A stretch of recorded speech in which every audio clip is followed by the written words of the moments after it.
अस्सलाम वालेकुम।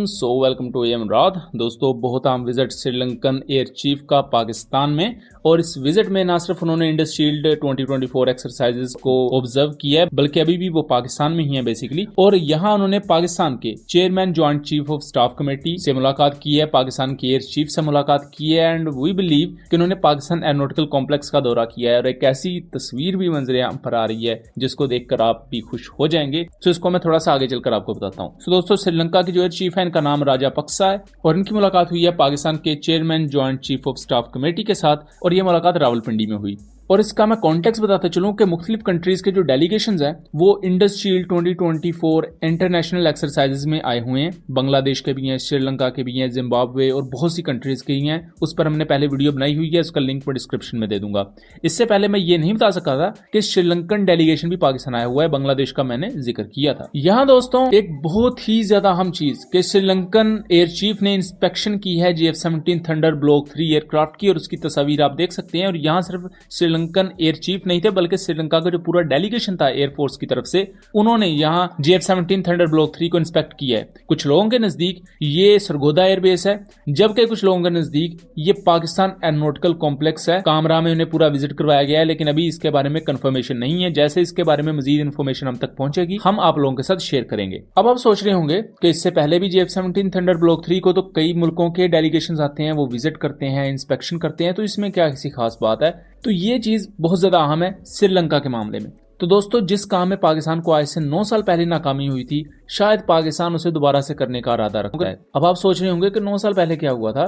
तो 2015 में द डिप्लोमेट की एक रिपोर्ट के मुताबिक, जब उस वक्त के पाकिस्तानी प्राइम मिनिस्टर नवाज शरीफ ने श्रीलंका का दौरा किया था, तो पाकिस्तान ने ऑफिशियली पिच किया था GF-17 ब्लॉक 1 एयरक्राफ्ट श्रीलंका को। श्रीलंका के पास कुछ पुराने IAI काफिर एयरक्राफ्ट हैं, और इस तरह के कुछ ओल्ड एयरक्राफ्ट हैं जो कि 2nd और 3rd जनरेशन की कैपेबिलिटीज रखते हैं।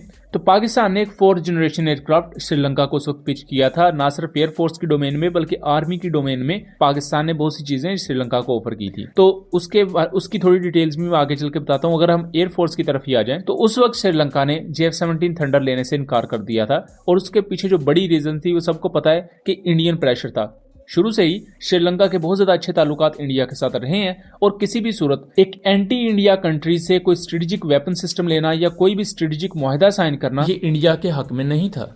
लेकिन अब आप सोच रहे होंगे कि अब उनके एयर चीफ पाकिस्तान में आए हैं और वो GF-17 ब्लॉक 3 को इंस्पेक्ट कर रहे हैं, तो अब कैसा क्या हुआ कि श्रीलंका यकदम से प्रो पाकिस्तान या प्रो चाइना बन गया?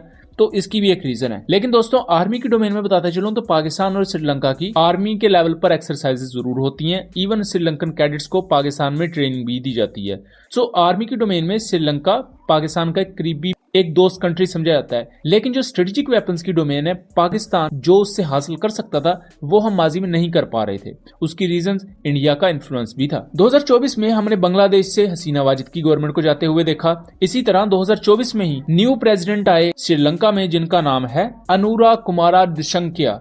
अनुरा कुमारा दिसंकिया के बारे में बताता चलूं कि ये एक प्रो मार्क्सिस्ट पॉलिटिशियन है। प्रो मार्क्सिस्ट समझ लें कि प्रो चाइना और सोशलिस्टिक चूंकि इनकी आइडियोलॉजी है, सो इस बारे में ये इनके बारे में क्लियर चीज है कि ये चाइना के ज्यादा इत्तेहादी हैं। और इनके आते ही श्रीलंकन एयर चीफ ने पाकिस्तान का भी दौरा किया, क्योंकि पाकिस्तान आगे चाइना का करीबी इत्तेहादी है, और चाइना और पाकिस्तान मिलकर ही GF-17 ब्लॉक 3 एयरक्राफ्ट को बनाते हैं।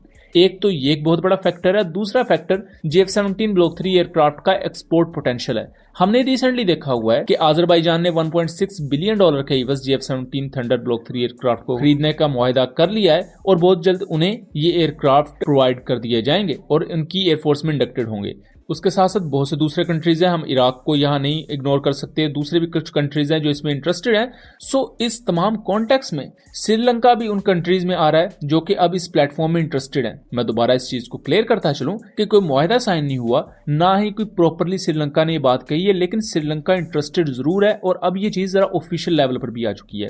सेम इसी तरह की बातें बांग्लादेश को लेकर भी चल रही हैं, लेकिन वो भी इंटरेस्ट की बेस पर है, ना कि प्रॉपर उन्होंने कोई इसको लेने की बात की है। दोस्तों, अनुरा कुमारा दिसंकिया जो कि न्यू प्रेसिडेंट है श्रीलंका के, उनके बारे में आपको बता चुका हूं, लेकिन उन्होंने माजी में कुछ ऐसे काम भी किए जो कि इंडिया के खिलाफ थे। 1970s और 1980s में श्रीलंका में सिविल वॉर जैसी सिचुएशन थी, जिसमें जेवीपी जो कि अनुरा कुमारा की पार्टी है, इसने उस वक्त की श्रीलंकन गवर्नमेंट के खिलाफ, और चूंकि उस वक्त की गवर्नमेंट को इंडियन आर्मी सपोर्ट कर रही थी और इंडियन आर्मी ने अपनी ट्रूप्स को भी श्रीलंका में तैनात किया था, तो अनुरा कुमारा की पार्टी ने उस वक्त इंडियन आर्मी के खिलाफ भी एक किस्म का इंसर्जेंसी कॉज की थी, और उस इंसर्जेंसी में इंडियन ट्रूप्स का भी एक हद तक नुकसान हुआ था, और उस वक्त पूरी की पूरी इन फाइटिंग जैसी सिचुएशन थी। सो इस माजी की चीज को भी देखा जाए तो अनुरा कुमारा के बारे में बहुत से एनालिस्ट ये क्लेम करते हैं कि ये इंडिया के खिलाफ पहले से भी थे, और एक जाहिर बात है इन्होंने इंसर्जेंसी लड़ी हुई है इंडिया के खिलाफ, तो वो एक फैक्टर भी यहाँ मौजूद रहेगा।